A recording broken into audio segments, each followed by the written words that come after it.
మన eighth wonder interiors ఎప్పుడైనా customer friendly ఉంటుందండి.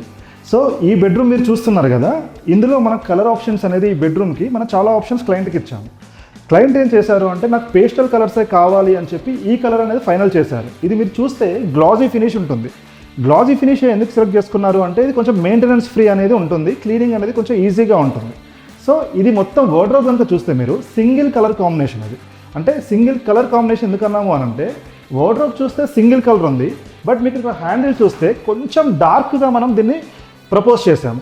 సో అప్పుడు ఏమవుతుంది, ఇది మనకి డ్యూయల్ కలర్ లాగానే కనిపిస్తుంది. దానివల్ల ఎంటైర్ కబోర్డ్ అనేది ఒక క్లాసిక్ లుక్ అనేది క్రియేట్ అవుతుంది. సో ఈ కబోర్డ్ నుంచి కనుక మనం ఈ మన బెడ్ బ్యాక్ వాల్ చూస్తే ఒకవేళ ఈ వాల్ పేపర్ను కూడా ఈ కబోర్డ్తోనే మనం రిఫ్లెక్ట్ చేసాము. అంటే ఇక్కడ ఉన్న మనకి ఏదైతే ఈ లీఫ్ ప్యాటర్న్ ఉందో ఈ ప్యాటర్న్ తోటి ఈ కబోర్డ్ కలర్ని మనం మ్యాచ్ చేసాము. సేమ్ టైం ఈ బెడ్ బ్యాక్గ్రౌండ్ అనేది కంప్లీట్గా ఉండాలి కాబట్టి ఇక్కడ ఒక లోవర్స్ ఇది కూడా మనం పేస్టల్ కలర్స్తోనే మనం దీన్ని మ్యాచ్ చేసాము. సో దట్ ఈ వార్డ్రోబ్ కనుక మీరు ఈ రూమ్ కనుక చూస్తే ఎంటైర్ ఒక క్లాసిక్ అవుట్పుట్ అనేది మనకు క్రియేట్ అయింది.